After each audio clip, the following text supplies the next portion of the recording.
오늘 특별 찬양을 우리 조상열 집사님께서 맡으셨는데 특별한 사정이 있으셔서 오늘 못 하시게 되었습니다. 다음번에 다시 찬양을 부탁해서 또 은혜 받도록 하겠습니다. 여러분들 세상 살아가시면서 이단 또 사이비 많이 들어보셨죠? 자, 이단은 뭘 이단이라고 할까요?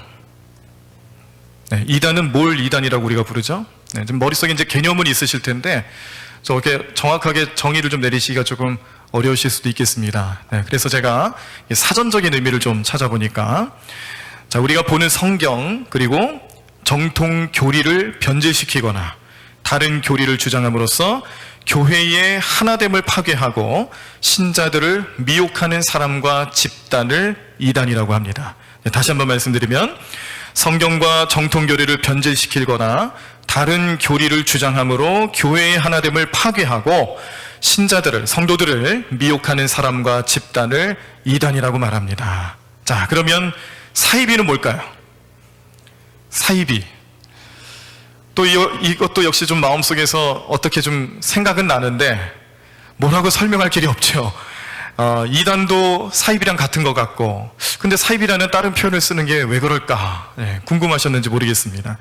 사이비라는 것도 사전적인 정의를 좀 설명을 드리면은 이단전 사상의 뿌리를 두고 있습니다. 네, 사이비들도 이단적인 사상을 뿌리에 두고 기독교를 사칭하면서 반사회적이거나 반윤리적인 행위를 일삼으며 유사 기독교인 것처럼 행세하는 그런 단체를 사이비라고 합니다.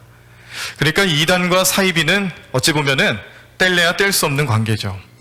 이단으로 이렇게 성경을 왜곡하고 또 신앙생활하는 우리 성도들을 미혹하는 그런 많은 사람들이 있습니다. 많은 단체들이 있습니다. 근데 이 사람들이 또 사이비로 넘어갈 가능성이 크다는데, 여기서 사이비라는 것의 가장 큰 특징은 반사회적이다, 그리고 반윤리적인 행동들을 서슴없이 한다라는 차이점이 있습니다. 만약에 우리 교회 주변에 이단이 있습니다. 신천지나 여호와의 증인 이런 이단들이 있어서 이 이단들이 너무 꼴보기가 싫어가지고 나라에다가 법적으로 좀 제재 좀 해달라고, 쫓아내달라고 요청하면 들어줄까요? 안 들어줄까요? 안 들어줍니다. 이단은 안 들어줄 수밖에 없습니다. 왜냐하면 나라에서 생각할 때, 공무원들이 생각할 때에 이단이라고 하면요, 그냥 기독교 안에서 또 다른 종파라고 생각을 하지, 교회를 와해시키거나 성도들 미혹에 빠뜨리거나 관심 없어요. 거기는 관심 없어요. 자, 그런데 이 이단 사상을 가지고 있는 단체들이 만약에 가정을 파괴하고요, 또 사회 법질서를 무너뜨리고요, 반윤리적인 행동들을 일삼으면서 사회의 악을 계속해서 나타낸다. 그럴 때는 나라에서 제재를 가할 수 있다는 겁니다. 그러니까 우리가 이단 사이비를 같은 거라고 볼 수도 있지만, 나라에서 이 공무원들이 그리고 또 국가에서 바라보는 시각에서는 이단에는 관심이 없어요. 그러나 이 사이비 종교에 대해서는 관심을 갖고 유심히 본다라는 겁니다. 그런 일들이 최근에 벌어졌죠.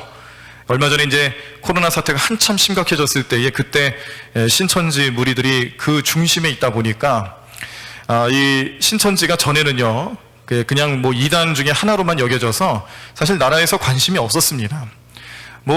피리수첩, 그것이 알고 싶다, 이런 고발 프로그램, 사회 고발 프로그램을 통해서도 여러 번 방영이 되고, 또 CBS 같은 데서도 다큐멘터리로 제작할 정도로 이 신천지의 위험성을 많이 알렸는데도 불구하고 나라에서 이 신천지를 이렇게 제재를 가하거나 아니면 모임을 갖지 못하도록 하거나 그런 법적인 행사를 하지 못했던 이유는 그들이 이렇게 반사회적인 행동이나 이런 것들을 아직 드러내지 않아서 그랬던 거죠. 그런데 이번에 신천지가 코로나 사태의 주역이 되는 것들을 보면서 이제 나라에서도 이제 관심을 갖게 된 겁니다. 그래서 가만히 살펴보니까 이미 오래전부터 자녀들이 가출을 해요. 그리고 가정이 무너지기 시작합니다.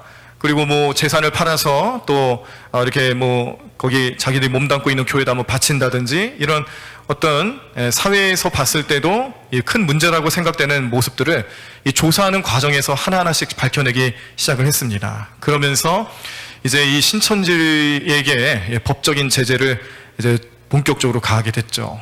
그래서 어찌 보면은 우리가 코로나 사태 때문에 우리 온 성도들도 교회들도 힘들지만 또 한편으로 봤을 때는 우리가 그렇게 말을 해도 안 듣던 국가에서 그렇게 고발 프로그램에서 때리고 또 고발을 해도 들어주지도 않던 국가에서 이번 그 코로나 사태로 인해서 그나마 관심을 많이 갖고 사회에 악영향을 끼치고 있다는 것을 밝혀낸 것만 해도 참 감사한 것 중에 하나다라고 할 수가 있겠습니다.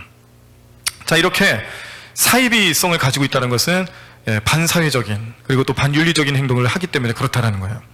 뭐 여러 단체들이 있습니다. 뭐 이단, 뭐 사이비 단체, 우리가 알만한 거 굉장히 많아요. 뭐 통일교, 뭐 천부교, 하나님의 교회, JMS, 또 몰몬교 같은 경우는 외국에서 들어왔습니다만 이 사람 같은 경우는 포교를 하기 위해서 영어를 무료로 가르쳐 주겠다고 접근을 해서 자신들의 교회에 나오게 하죠. 뭐 이런 몰몬교들도 있고 여호와의 증인, 뭐 이런 이단 종파뿐만 아니라 뭐 영생교, 그리고 1992년도에 10월 28일에 예수님 재림한다고 한참 이슈가 됐던 다미선교회, 결국에는 어떻게 됐어요? 안 오셨어요. 안 오시고 다미선교회는 와야 되는 줄 알았는데 참 재밌는 것은 다미선교회에 발을 들이고 있다가 이제 예수님 10월 28일에 오시는 줄 알고 기다렸는데 안 오시니까 실망하고 떠난 사람들도 물론 많았습니다.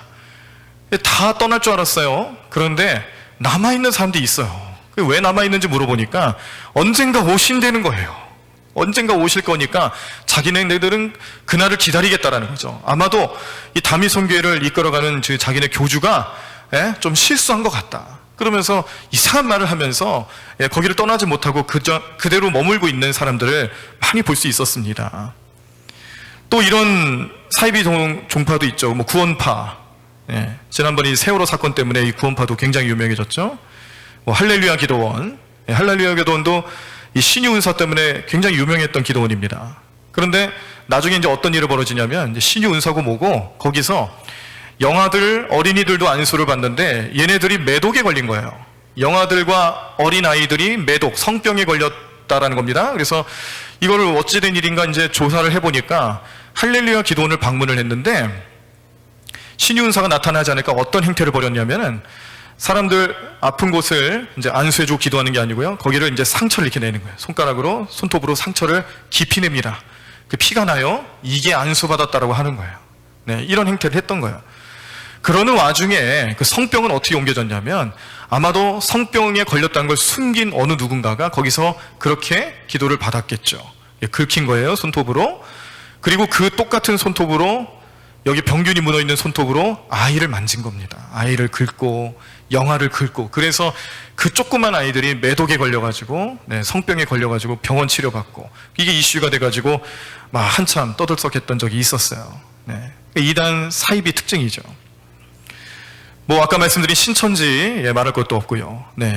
이렇게 우리 주변에 만행하고 있는 이단과 또 사이비 단체들 이런 그런 모습들을 보면은 이게 오늘날에만의 문제가 아니고 이미 과거로부터 그 과거는 언제부터냐면 우리 사람이 이 땅에 창조되던 때부터 사실은 이렇게 이단과 또 사이비 종교 같은 모습들로 우리를 미혹했던 것들이 얼마나 많았는가 깨닫게 됩니다.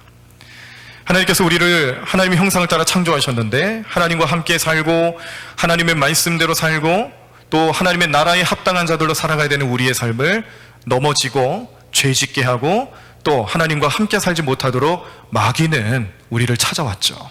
죄짓게 했습니다. 그로부터 시작해서 매 역사 때마다 매 순간마다 구약을 비롯하여 신약의 시대에 이르기까지 예수님이 사시던 날에도 또 초대교회들이 교회를 세우고 복음을 전파하는 그 시대에도 마찬가지로 이단과 사이비는 늘 우리들과 함께 했다라는 거예요. 하나님께서 이 땅의 역사를 펼쳐나가게 해주시고 사람을 창조하시고 그 사람을 통하여서 하나님의 일에 동참하시게 하는 그 시간대, 그 시간 시작으로부터 이미 우리는 이단과 사이비 사상과 늘 함께 했다는 것을 깨닫게 됩니다. 하나님께서 우리에게 은혜도 많이 주셨지만 그와 더불어서 우리로 하여금 믿음대로 살아가지 못하도록 넘어뜨리게 하는 이단 사상, 사이비 종교, 사이비 집단들이 성경에도 여기저기 나타나고 있고요. 지금 우리의 삶에도 있고요. 앞으로 우리의 자녀들의 삶에도 계속해서 나타나지 않을 것이다라고 누가 장담하겠습니까? 그러므로 오늘 우리들은 이 말씀을 생각하면서 오늘 잠언 22장 6절 말씀을 보셨는데 마땅히 행할 길을 아이에게 가르치라 그리하면 늙어도 그것을 떠나지 아니하리라. 이 짧은 문장 속에서요, 우리는 왜 우리가 자녀들에게 신앙교육을 해야 되는가, 또 자녀들에게 물려줘야 될 좋은 것들은 과연 무엇인가를 늘 고민하고 기도하면서 깨달아야 되는 것이 우리의 신앙적인 숙제이기도 하다는 것 기억하시길 바랍니다. 그래서 오늘 제가 말씀의 제목을 좋은 신앙의 유산이다 라고 지었는데 그 옆에 보니까 번호가 들어가요. 예, 번호가 왜 들어가겠습니까? 앞으로 몇 주 동안 이 주제를 가지고 계속 말씀을 보실 거예요. 우리가 신앙의 유산을 왜 물려줘야 되는지, 좋은 신앙의 유산은 또 어떤 것인지, 우리가 어떻게 하면 그렇게 살아갈 수 있는지를 계속해서 보시면서 말씀을 통해 확인하시고 그런 삶을 살아갈 수 있도록 결단하실 수 있는 삶이 나타날 수 있도록 우리 매주 이 말씀을 함께 묵상하시고 보시도록 하겠습니다. 이렇게 이단과 사이비 때문에 고통받는 많은 사람들 중에 일찍 깨닫고 그것을 탈출하여 나온 사람들도 많이 있습니다. 제가 또 이 SBS 방송국에서 하고 있는 그것이 알고 싶다 이런 프로그램 중에 창기 십자가라는 것을 고발하는 시간을 한번 본 적이 있었어요. 좀 옛날에 했던 것이긴 한데 혹시 여기도 그 프로그램을 보신지 모르겠습니다. 창기 십자가. 뭐 요약해서 설명해 드리면은 이 마을을 하나 만들었습니다. 이 창기 십자가 교리를 믿고 따르는 사람들이 마을을 하나 만들어서 같이 살아가는데 거기 적은 인원이 아니에요. 많은 인원들이 있어요. 거기 또 그 마을을 또 지도하는 교주가 있습니다.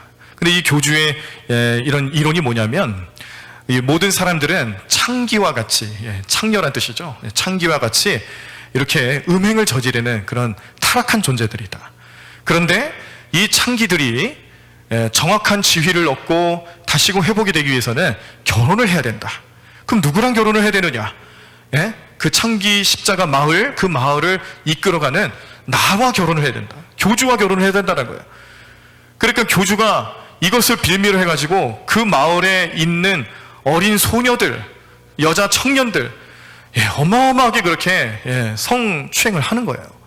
그런데 이걸 뭐 누구 하나 말할 힘을 낼 수가 없는 게 이미 다 세뇌 교육이 돼가지고 뭐 자기가 창기니까 교주와 결혼을 해서 깨끗한 영을 힘입고 구원을 받아야 된다라는 그런 생각만 가지고 자기 몸이 어떻게 되든 상관하지 않고 내어 맡기는 거예요. 이걸 이제 고발한 겁니다. 어떻게 해서 고발하게 됐냐면 여기서 나온 여자 청년이 한 명 있는데 이 청년이 어릴 적부터 그런 교육을 받고 자기도 그런 환경 속에서 계속 자라났는데 심지어 부모님들도 그렇게 가르친다라는 거죠. 근데 나중에 이제 자기들은 크고 생각이 깊어지고 경험을 쌓고 사회생활을 하다 보니까 좀 뭔가 이상한 거예요. 그래서 고민을 하고 또 따져보니 이거는 온전한 그런 집단이 아니구나 판단이 되어서 그곳에서부터 나와서 인터뷰를 하는 과정 중에 아주 적나라한 내용들을 이제 다 얘기를 해준 겁니다. 그리고 나서 마지막에 이제 인터뷰를 마무리하면서 우리에게 참 마음에 깊이 새길 만한 이야기를 하나 해주는데 그 이야기는 무엇이었냐면요, 아무것도 모르는 상태로 자기는 당했다라는 거예요. 왜냐하면 이미 어릴 때부터 유치원 교육, 초등교육, 중고등부 교육 다 그 마을에서 세운 학교, 그 교주가 세운 학교에서 교육을 받으면서 교주가 말하는 것이 진리이고 또 그렇게 가르쳐 왔고 부모님들도 또 선생님들도 그런 가르침을 누구 하나 의심해 본 적이 없다는 겁니다. 그러니 자기가 생활할 때에 자기는 모르고 당했다는 거예요. 자기가 그렇게 성폭행 당하고 성추행 당하는 것을 모르고 당했다는 거예요. 그런데 나중에 생각해 보니까 이거는 비단 내 삶의 문제만이 아니라는 거죠. 다른 또 누군가가 이런 피해를 겪을 수 있으니 자기가 용기를 내어서 자기는 모르는 채 당했지만 다른 사람들은 모르고 당하는 일이 없도록 내가 알리러 나왔다라고 그렇게 얘기를 합니다. 왜 인터뷰에 응했는지, 왜 고발을 했는지 그것은 다른 게 아니고요, 자기가 이렇게 모르고 당했으니 다른 사람들은 그러지 말라고 알려주기 위해서 나왔다라는 거예요. 이 짧은 인터뷰 속에서 우리가 기억해야 될 것은요, 그렇구나, 사실 생각해보면 지금 우리의 삶에도 우리 주변에도 많은 이단 세력들과 사이비 종교 집단들이 얼마나 많이 있습니까? 우리는 그렇다 치고 우리의 자녀들, 우리 어린 자녀들, 또 한참 자라나는 자녀들이 생활하고 살아야 될 이 세상이 여전히 그런 문제로부터 노출되어 있다는 것을 우리는 너무나도 잘 알고 있는데, 과연 그 아이들을 위해서 영적인 분별력을 달라고 기도해 보신 적은 얼마나 있으세요? 우리가 그런 기도를 하지 못했을 때에 이 아이들도 어느 순간 그런 이단 사상 앞에서, 사이비 종교 앞에서 물들어서 자기도 모르는 채 당했다라고 탄식하고 그렇게 말한다라면 우리가 무슨 말을 할 수가 있겠습니까? 우리가 믿음의 가정의 부모가 되었다라면 가르쳐야 하는 겁니다. 또 이것은 비단 이 믿음의 가정에만 주시는 말씀은 아니죠. 우리가 하나님을 처음 믿고 교회를 처음 다니시는 분들을 믿음의 1세대다라고 보통 얘기를 합니다. 믿음의 1세대.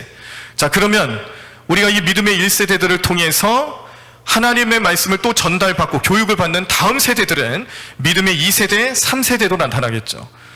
우리가 믿음의 1세대가 되어서 나머지 2세대, 3세대들을 위해서도 그들을 위해서 기도하는 마음으로 가르쳐줘야 된다는 거죠. 어떤 것이 참된 진리인지, 어떤 것이 정말로 하나님 뜻하시는 것인지를 잘 알려줘야 되는데, 이것이 우리의 삶에서는 신앙의 유산으로 되물림되어야 된다는 겁니다.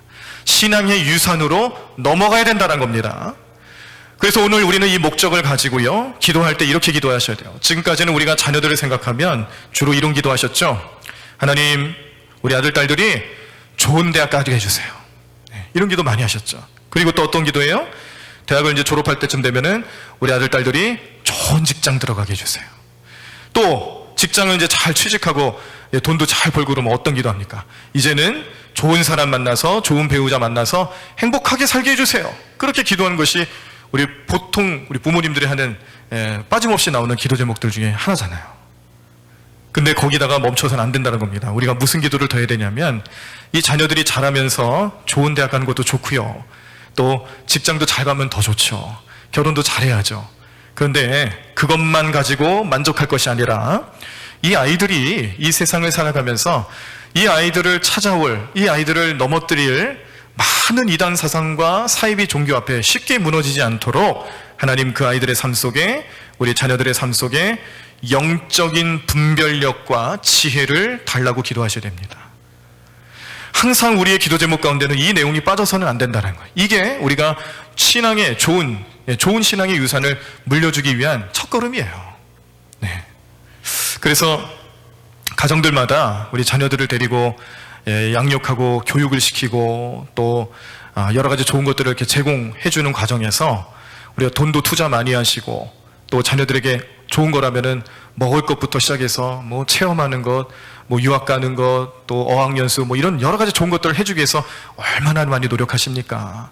그런데 이 아이들이 영적인 분별력을 가질 수 있도록, 지혜를 얻을 수 있도록 성경적인 가치관을 얻도록 하는 삶에 대해서는 얼마나 관심이 있었는지 한번 생각을 해보세요. 성경적인 가치관이 오늘날 꼭 필요한 이유는 이러한 이단 사상과 또 사이비 종교 앞에서 물들지 않기 위해서 그렇게 하는 겁니다. 또 이 세상이 얼마나 또 악합니까? 이 세상의 가치관, 세상적인 도덕 개념이라든지 또 문화, 이런 것들이 우리 교회를 다니는 자녀들에게 또 우리 성도들에게 끼치고 있는 영향력들, 그 좋은 영향력들은 아니거든요. 악한 영향력들이 굉장히 많은데, 여기에 무방비로 노출되어 있는 우리 아이들이 쉽게 그 믿음을 저버리지 않도록 지키고 또 이기기 위해서는 갖춰야 될 것이 무엇인지, 그것을 신앙 유산으로 생각하셔야 된다는 거예요. 뭐겠습니까? 영적 분별력입니다. 지혜를 얻는 겁니다. 그냥 되지 않죠? 성령 충만해야 됩니다. 성령님께서 그 아이들을 붙잡아 주시고 우리 자녀들을 인도해 주실 때에 세상을 바라보는 눈이 달라지실 것이고요, 또 세상에서 빛과 소금의 역할을 감당하기에 나는 과연 하나님 앞에 어떤 모습으로 살아갈 수 있는가를 몸소 찾고 배우고 또 경험할 수 있는 자녀들이 될 수 있도록 기도하셔야 된다는 거 꼭 기억하시길 바랍니다. 오늘 이 일을 위해서 지금 애쓰고 노력하시는 분들이 바로 교회학교 교사들이죠. 이번에 이제 여름 행사를 참 잘해보겠다고 아주 큰 뜻을 가지고 이제 여름 행사들을 준비하는 과정 속에 어려움이 생겼습니다. 코로나 문제도 그렇지만 또 나라에서 지난 10일부터 7월 10일 저녁 6시부터 이제 법적인 제재가 발동되는데 뭔지 잘 아시죠? 이제 교회들마다 요즘에 최근에 이제 교회에서 확진자들이 발생하고 또 교회 소모임을 통해서 이렇게 확진자들이 자꾸 나타난다라는 통계치를 보고서는 교회가 이 일에 좀 많이 드러난다는 이유로 지금 뭐 불교도 그렇고 천주교도 그렇고 모든 뭐 종교 시설에서 사실 같이 일어날 수 있는 그런 단점들 또 부족함이 있음에도 불구하고 교회만을 딱 선택하여서 제재를 시작했습니다. 정규 예배라 하면은 주일 우리가 드려지는 모든 주일 예배, 그리고 새벽 기도회, 그리고 수요 예배, 금요 철야 예배가 있습니다. 이렇게 정규 예배는 이런 식으로 인정을 해줘요. 그런데 교회에서 모이는 소모임, 기도 모임, 또 우리 수련회라든지 아니면은 여러 그런 모임들, 작은 모임의 그런 모임들을 이제 원천적으로 못하게 법적으로 제재를 하죠. 그래서 이것을 지키지 않으면 뭐 과태료를 300만 원 이하로 물겠다. 그래서 제가 뿔딱지가 나가지고요 전화했어요. 원래 그 1339번에는 이제 그 코로나 확진과 관련해서 전화한 데잖아요. 그래도 제가 이제 저 인터넷으로 그 중대본이라고 해가지고 중대본 사이트가 있나 한번 찾아보고 아니면은 관련 부처의 전화번호를 좀 얻을 수 있나 찾아보니까 잘 찾지를 못하겠더라고요. 사이트는 없고요. 따로 운영하는 사이트는 없더라고요. 그리고 이제 뭐 이래 가지고 저래 해서 이제 찾아보니까 전화번호가 하나 뜨긴 뜨는데 전화해보니까 안 받아요. 그래가지고 뿔딱지가 나가지고 1339에 한번 해봤어요. 원래 이제 거기 확진자 때문에 전화하시는 걸로 알고 계시잖아요. 근데 해보니까 오 다행히 거기 그 안내하시는 그런 봉사하시는 분인 것 같은데 그분하고 직접 통화할 수 있도록 연결도 해주더라고요. 그래서 통화를 했습니다.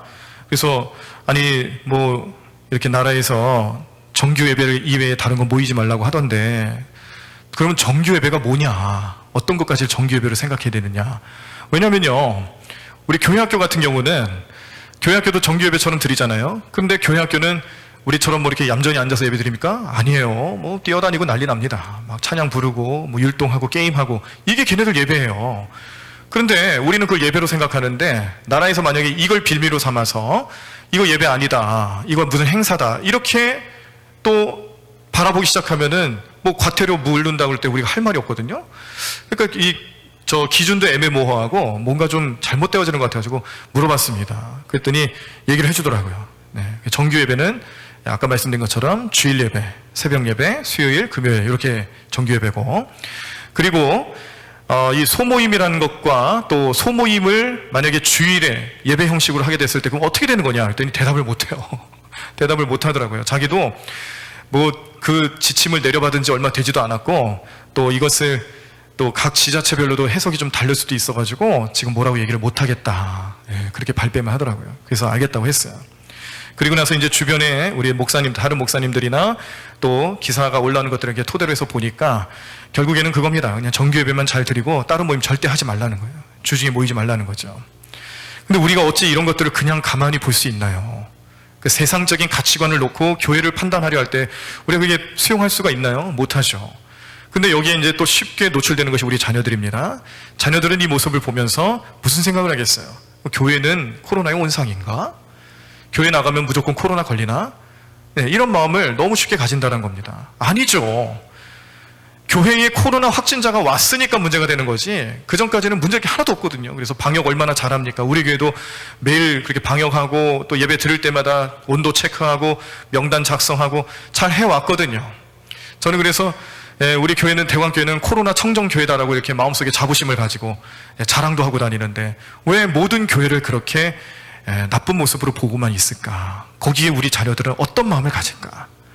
이것뿐만이 아닙니다. 저번에도 말씀드렸듯이 우리가 그 포괄적 차별금지법이라는 것도 굉장히 지금 문제가 되죠. 분명히 말씀드리는 것은 이 동성애를 합법화시키기 위해서 나타난 법안입니다. 그렇기 때문에 교회는 이 동성애에 대해서 민감하게 반응할 수밖에 없는 거고요. 왜 그러냐면 동성애는 죄니까요. 성경적인 가치관은 죄라고 명시하고 있으니까요. 하나님께서 싫어하시는 죄고 그 죄가 얼마나 싫으셨으면 소돔과 고모라 땅을 멸망시키셨겠어요. 그 소돔이라는 지명, 이 지명이 어원이 돼서 소돔이라는 남자끼리 성행위 하는 동성애의 단어가 영어 단어로 소돔이라는 단어가 나올 정도로 하나님께서 그 소돔과 고모라 땅을 얼마나 그 죄를 미워하셨겠습니까? 심판까지 하실 정도면요. 그래서 우리는 이 동성애라는 문제도 성경적인 가치관으로 봤을 때는 사회적인 가치관하고 같이 갈 수가 없어요. 그래서 이번에 법안이 올라갔더라고요. 네, 이미 상정이 됐습니다. 그래서 뭐 표결에 붙이고 처리를 어떻게 하는지 그 과정을 좀 봐야겠지만, 근데 사실 지금 여러 우리 크리스찬들이 또 교회들이 청원을 올려서 벌써 30만, 청원에 30만 표를 다 올라간 지 넘은 지가 오래되고, 또 이것을 결코 우리 교회들이 가만히 보고 있지 않을 것이다라는 것을 얘기함에도 불구하고 우리 정부에서 또 우리 국회의원들께서는 자꾸 이제 다른 말을 해가면서 또 오히려 어떤 목사님들은 이제 좌파 성향을 가지고 있는 목사님들은 오히려 지금 이 포괄적 차별금지법이라는 것은 나중에 이걸 근거로 해서 뭐 목사님들 동성애에 대해서 반대하는 설교를 하거나 그럴 때 뭐 법적인 제재를 가기 이런 거 아니라고, 그런 거 아니라고, 그런 거 없다고 자꾸 얘기를 하는데 그건 그때 가봐야 알거든요. 정말 알 수가 없거든요. 지금 우리가 결단을 봐야 됩니다. 기도하셔야 됩니다. 그래서 우리 성도님들 기도하셔야 되고, 저번에도 우리 새벽 시간에 말씀드린 것처럼 소강성 목사님, 에덴교회 소강성 목사님, 분당 우리 교회의 이찬수 목사님, 이런 분들이 왜 포괄적 차별금지법이 나쁜지를 동영상을 통해서 잘 설명해 주셨어요. 그거를 유튜브에서 검색하시면 나옵니다.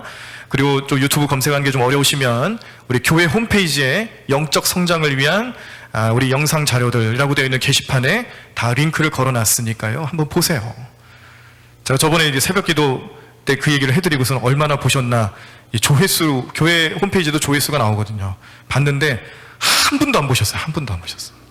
유튜브로 그냥 직접 보셨는지 몰라도 홈페이지에는 한 분도 이 조회수가 한 분도 안 나타나요. 저만 봐요, 저만. 확인하려고. 그러지 마세요. 이제 꼭 보세요. 왜 나쁜지 성경적인 가치관을 통해서 보는 눈을 열어주는 그런 동영상입니다. 그냥 무조건 나쁘다 이게 아니에요. 왜 이거를 영적인 분별력을 가지고 어떻게 봐야 되는지를 알려주는 내용들이에요. 그러므로 우리 자녀들에게도 그런 훈련들이 나타나야 합니다. 그래서 신앙의 좋은 유산을 물려준다, 좋은 신앙의 유산을 물려준다는 것은 우리의 삶에 굉장히 필요한 모습이고요. 간과해서는 안 되고요. 우리가 믿음의 1세대가 되셨다라면, 이제 여러분들이 믿음의 1세대가 됐다라면 믿음의 2세대, 이 믿음의 2세대가 우리 부모님이 될 수도 있습니다. 우리의 친구들이 될 수 있습니다. 네, 우리와 함께하는, 또 믿음을 아직 모르는 그런 믿음의 2세대들, 3세대들에게 알리셔야 합니다. 가르쳐 주셔야 하고요. 오늘 잠언 말씀처럼 마땅히 행할 길이라고 여기시면서 말씀하셔야 해요. 그래서 오늘 본문 말씀을 좀 다시 한번 보시면요, 이렇게 좀 구분을 했으면 좋겠습니다. 오늘 이 본문 말씀, 마땅히 행할 길을 아이에게 가르치라. 그리하면 늙어도 그것을 떠나지 아니하리라 라는 이 말씀을 세 개로 나누는 겁니다. 첫 번째 부분은 마땅히 행할 길을이라는 부분이요. 자, 마땅히 행할 길이라는 건 뭘까요?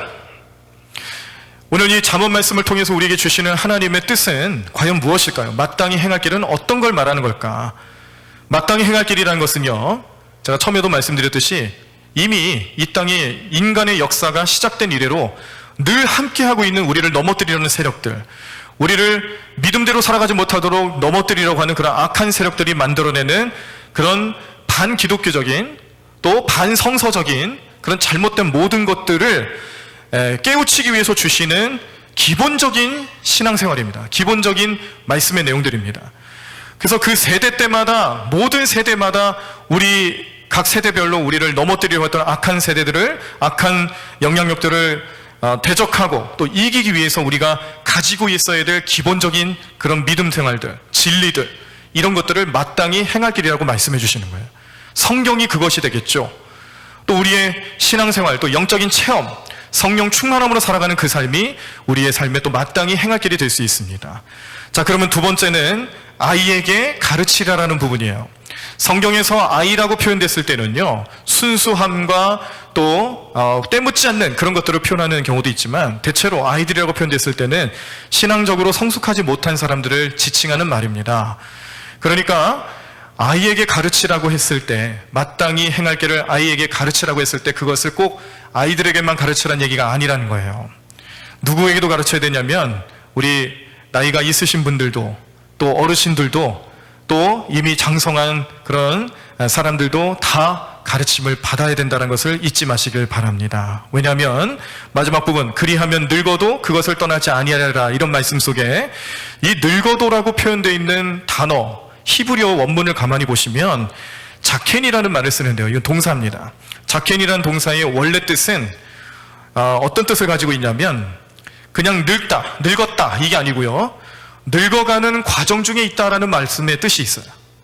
늙어가는 과정 중에 있다는 뜻이 들어가 있다는 겁니다. 그러니까 그리하면 늙어도 그것을 떠나지 아니하리라라는 이 말의 진짜 의미는 늙어서 모든 삶의 또 모든 교육 또 인생의 경험을 충분히 한 사람은 이제 교육을 안 받아도 괜찮습니다, 그게 아니고요, 늙은 사람도, 나이가 많은 사람들도 여전히 지금 늙어가는 과정이라는 거예요. 완료가 됐다는 게 아닙니다. 과정 중에 있는 겁니다. 그 과정 속에서 마땅히 행할 길을 배워야 된다는 의미를 포함하고 있는 거죠.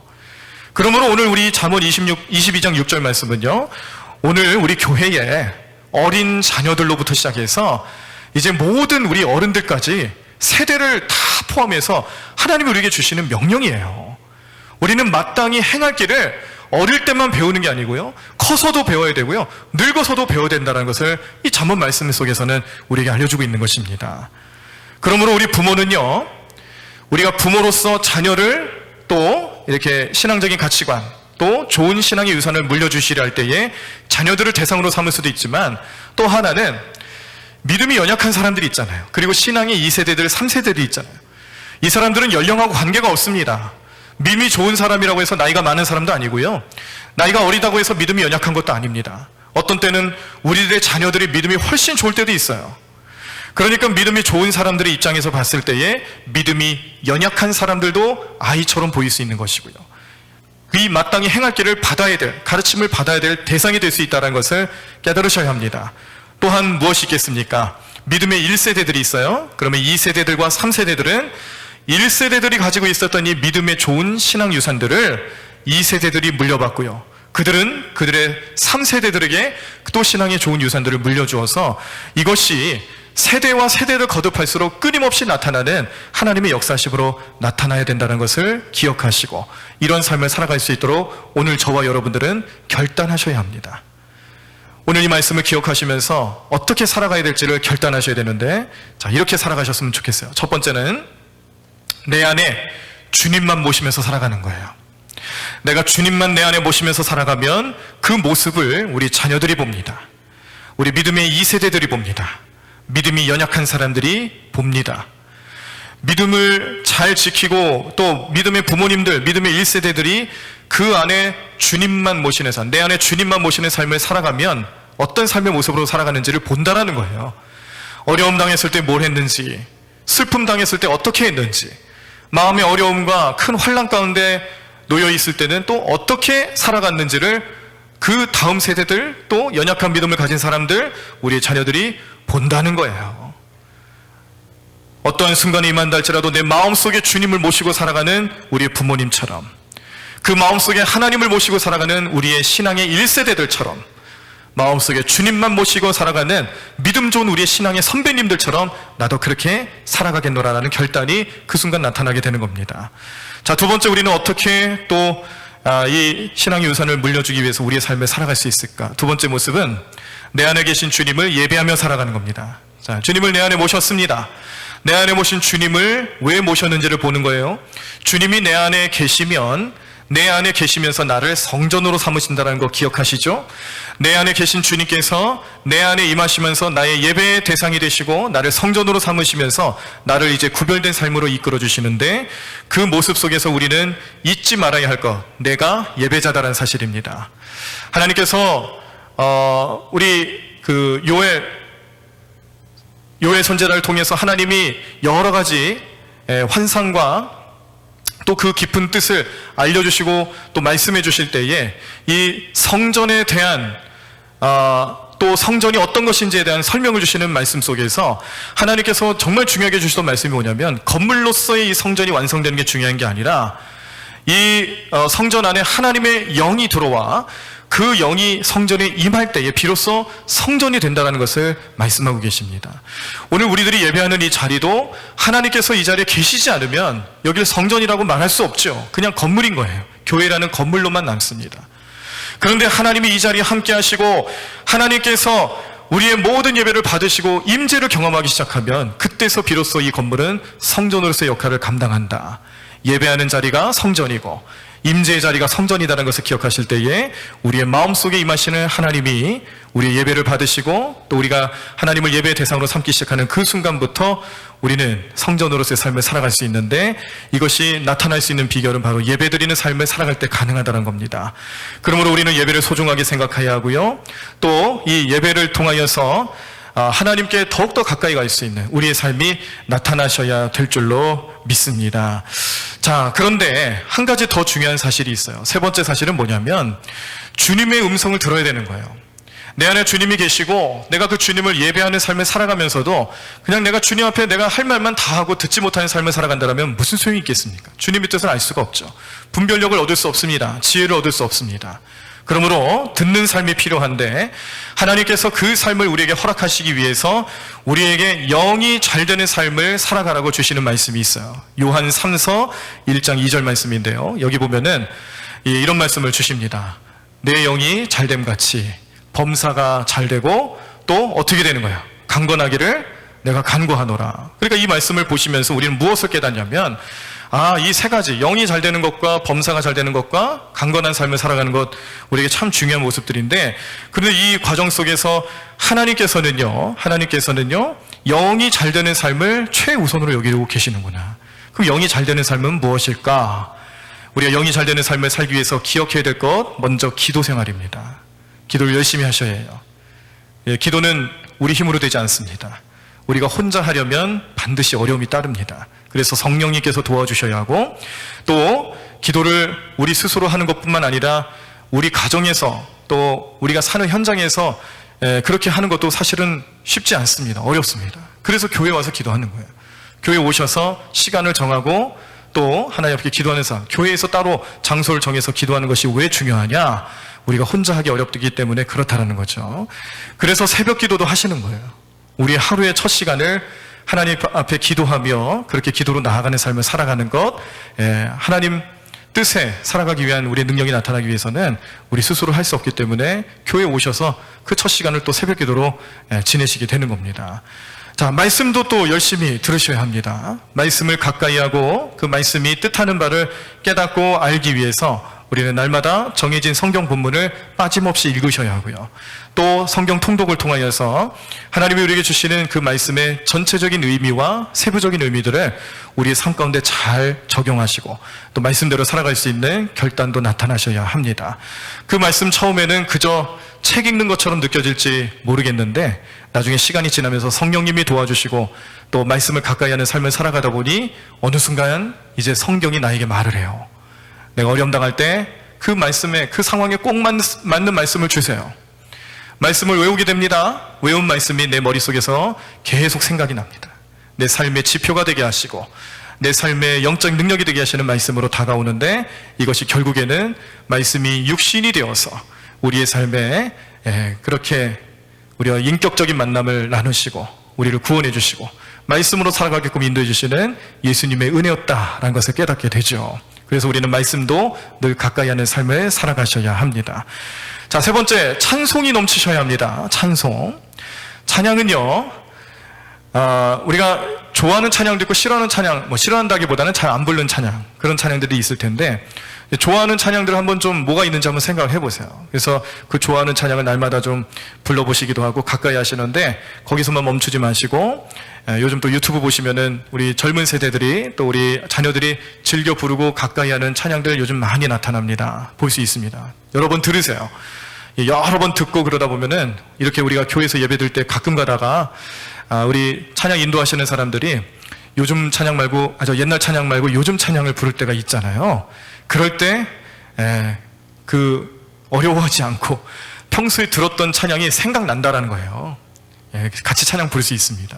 찬양을 많이 듣고 좋아하는 찬양을 골라보고 또 그렇게 찬양을 통해서 은혜를 경험하는 삶이 나타나시기를 간절히 바랍니다.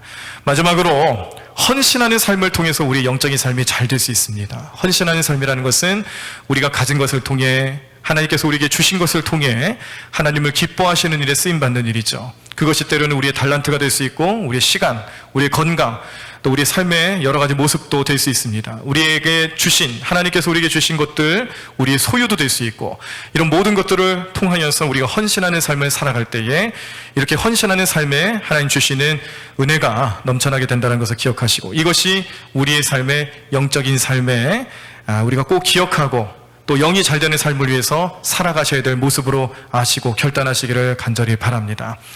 아까 제가 말씀을 전하면서 이제 성전에 대한 설명을 할 때 제가 실수를 했어요. 죄송합니다. 제가 요에서라고 말씀드렸는데 제가 순간 저도 당황했어요. 그래서 이상하다 했는데 요에서가 아니고 뭐겠습니까? 에스겔서죠. 에스겔서. 에스겔서를 제가 요에서라고 잘못 말씀드렸어요. 착오 없으시길 바랍니다. 죄송합니다. 제가 실수했습니다. 에스겔서를 보면 성전에 대한 환상을 보시면서 동쪽 문으로 들어오셔서 그 성전에 임재하실 때 그때서 비로소 성전으로서의 역할이 나타나더라. 성전의 의미로 받아들여지더라. 이 말씀을 다시 한 번 더 설명을 드립니다. 자, 이처럼 이제 우리는요, 오늘 결단하며 생각해야 될 것이 무엇이냐? 우리 자녀들, 또 우리 믿음의 신앙의 2세대, 3세대들, 또 믿음이 연약한 사람들. 믿음이 연약한 사람들은 어린 사람을 말한 게 아니라고 그랬어요. 어린 사람들도 포함되지만 나이가 많은 사람도 믿음이 연약할 수 있어요. 그러니까 우리 모든 세대들을 향해서 우리가 신앙의 좋은 것들을 물려줄 수 있도록, 전해줄 수 있도록 기도하며 또 가르치고 그것을 위해서 함께 노력할 수 있는 삶을 살아가실 때에 우리는 이 세상에 우리를 넘어뜨리려 하고 우리를 믿음대로 살아가지 못하게 하는 그런 수많은 이단과 사이비 그리고 세상적인 가치관 속에서 어쩔 줄 몰라 하는 우리의 믿음을 올바로 세우고 살아갈 수 있는 능력이 나타나게 될 줄로 믿습니다. 간절히 바라기로는 이렇게 신앙의 좋은 유산들을 물려주기 위해서 우리 스스로도 변하는 거죠. 우리 스스로도 하나님 말씀으로 가까이 살아가고 또 하나님 찬양하고 기도하고 헌신하며 그렇게 영적인 삶에 늘 관심 갖고 변화된 삶을 살아갈 때에 우리의 삶에 좋은 신앙의 유산들이 날마다 넘쳐나며 이것들을 우리의 자녀들에게, 우리 믿음의 2세대들, 또 믿음이 약한 사람들에게 충분히 전해주실 수 있는 우리 은혜가 넘쳐나게 될 줄로 믿습니다. 그렇게 살아가시길 간절히 축원합니다. 그런 삶을 살아가기 위해서 날마다 성령님 간구하시고 기도하시며 능력으로 살아가시는 우리 모든 성도님들의 삶이 되시기를 간절히 축원합니다.